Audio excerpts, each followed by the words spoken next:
Oh, hey, it's locked in. I'm here. So cute. Andy with the first question. First question, second row to your right. Hey, y'all, congrats on the win. Becky talked about this being one of the best games you guys have played since she's been there. And that third quarter in particular, when they were coming back, what did you guys kind of say to yourselves to make sure that they didn't get back in the game? I mean, we know what we're playing for, and the biggest thing when you're approaching this game in a series is keeping the main thing, and understanding that basketball is a game of runs. And I think we understood, and we always tell ourselves we got to weather the storm. And when you're playing against a New York Liberty, a great team that has a lot of weapons, you're going to come back. They're going to do things. They're going to do the right things. So for us, we just had to weather the storm, and I think we did a good job of that. Next question, standing to your right. For either one of you five. If you had to describe the first 3 minutes and 59 seconds of this game, how would you describe it? Great defense, playing out of our defense, unselfish, and just our physicality went up another level starting the game. Next question, also standing to the right. KP, 23 points, 5 of 8 from deep. The broadcast tonight said that you were playing with a broken finger. Are you playing with a broken finger?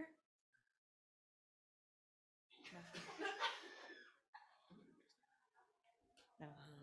Next question. Okay.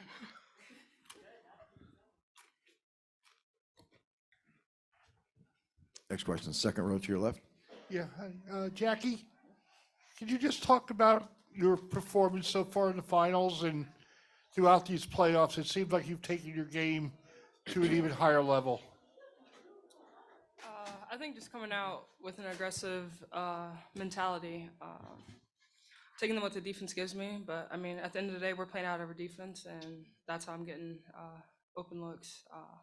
I know my teammates have a lot of faith and trust in me, and I just have to have that same confidence in myself. Next question, second row center. Kiah, you do not attempt a lot of threes or hit a lot of threes. What was that like for you, especially when you hit the second one? I mean, I was pretty happy about it.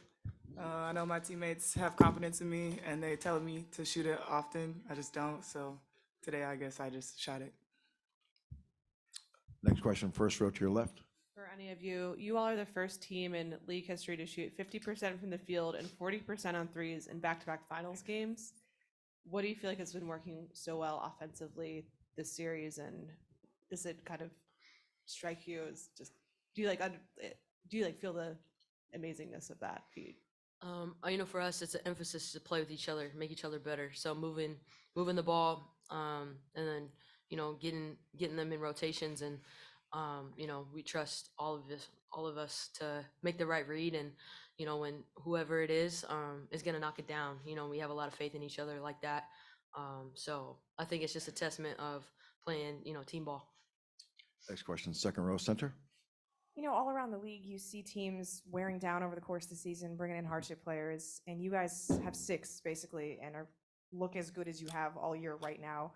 What do you attribute that, just, I don't know, strength to?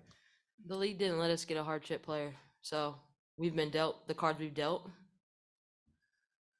Yeah. No one cares. Figure it out. Yeah. That's kind of like our motto. Yeah, I mean, we can't feel sorry, We've been in a situation where this team has been hit with a lot of different things, and we've just continued to build up each other and making sure that we're just poised in every situation. And when you look up here and when you look in our locker room, when it comes to off-season work, we do it. We put the work in. So when it comes to games later on down the road, we're ready for them because we've pushed ourselves to the limit in the off-season to prepare us for moments like this. So it's moments that we don't take for granted, but also we have an understanding that this is why we work so hard. This is why we are in the situation that we're in. We're grateful, but we know how hard and what it took for us to get here, and we don't let that moment get by. So any chance we have an opportunity to go out there and play hard and play in front of these awesome fans, we're going to do that because we owe them, but also we owe ourselves. We put the work in, so we got to show for it. Next question, third row left.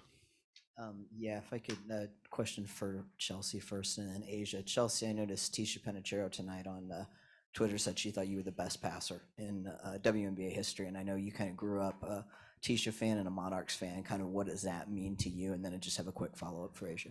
That's amazing words from a legend. I mean, I wear that, my passing ability like on my sleeve. That's what I worked so hard to be able to develop my whole career. So I'm thankful. She also was a person that paved the way for me to do what I do. So thanks, Tisha. Asia, I believe they're shooting less than 30% when they don't get a touch in the paint. I know it's been a big emphasis of you guys to not allow that, but can you just talk about how well, as a team, you've been able to shut down the paint for them? Oh my God, I'm glad you said we're doing it well because I think Becky says otherwise. But I mean, it's just a focus thing, It's just really just about buckling in and understanding and knowing personnel and knowing little things. Like in a series, everybody's going to know each other's stuff, but it's the little things that counts. And maybe taking away that paint pointer, contesting that shot, making it harder. Like I said, they're a great team, so they're going to have counters. They're going to know exactly how to maneuver through defense because that's what great players do. But if you can just make it a little bit harder, and being on that other side and understanding how it's a little bit harder for me, that's how you can kind of create that difference. And it's hard, it's tough, and to do it over the course of 40 minutes, it's tough. But we lean on each other, and understanding that it's just not me and Kiah, it's all of us. Next question, third row center. Asia, earlier you were on with TC Martin and you were talking about the X factor or the player that may be overlooked in this series. And you said that Kiah Stokes could actually be one of the players that's overlooked.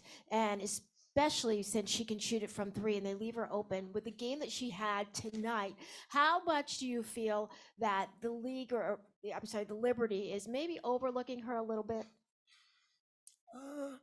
I mean, it is what it is. Kia's gonna be a pro no matter what, and she does her job every single day. And that can be overlooked. That's fine. We love having her in our locker room, and she makes us go in ways of just like always being ready for the next play, always sacrificing anything for the rest of us. So for her to come out and have the night that she did today doesn't come by any surprise because we see the work that Kiah puts in practice every single day, and I'm just happy to play alongside of her. But yeah, they can continue to overlook Kiah, sleep on her all day. We love her in our locker room, and we're gonna keep her here. Next question, standing to your right. This is for anyone on the stage. 2 games, both dominating performances, second half, specifically defensive efforts in the third quarter. What do you think was the key for both games? Yeah, you ain't talk, Jack. Go ahead. I think it's our defense and just getting stops, being locked in on the defensive end and executing our defensive schemes. Whenever we get stops, we're able to play in transition and play at the pace we want to play at. I'll return to Zoom. First question will come from Howard. Go ahead. Two of these, if I could, real quick. Asia, first for you, whenever we've talked about it, it's been about legacy for you. And so, you talked about playing with a shorter bench. You guys had 4 of the top 18 players in minutes played this year. Is there a significance to not only potentially being on the cusp of back-to-back titles, but doing it with such a small group?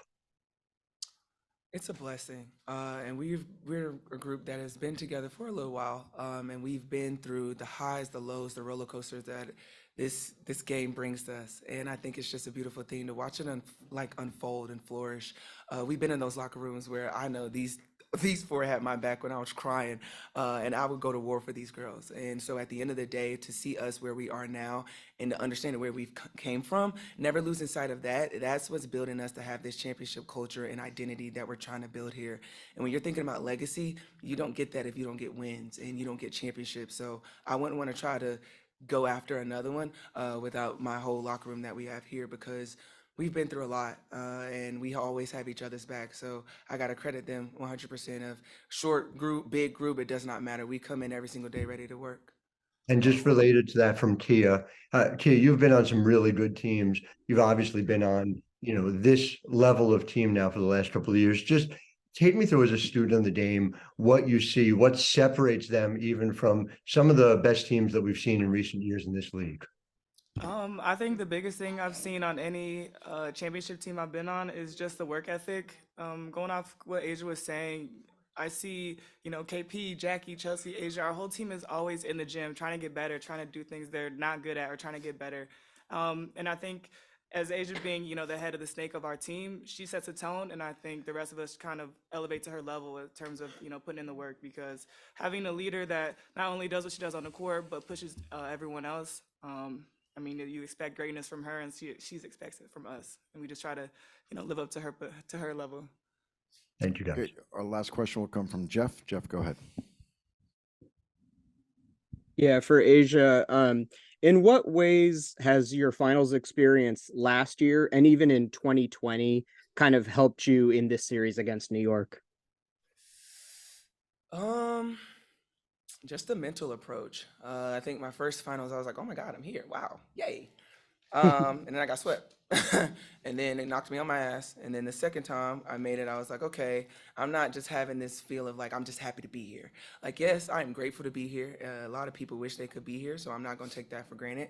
But it's just the mental approach and the mindset that's just switching for me. And so when it came to this series, this one's gonna be a dogfight. We all knew it was.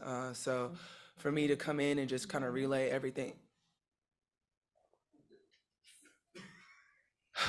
So for me to come in, I just try to project that onto my teammates and to help them understand that, you know, this isn't going to be easy. And we've all been in championship locker rooms before, and we understand how hard it is. So I think that was just my biggest thing when coming to approach this series is being mentally tough. The game's going to go a lot of different ways, but the team that does big on the little things is the team that comes up with the win. So I think the biggest thing for us is just being mentally tough. Thank you. Thank you, everyone. Because y'all was over there whispering. I was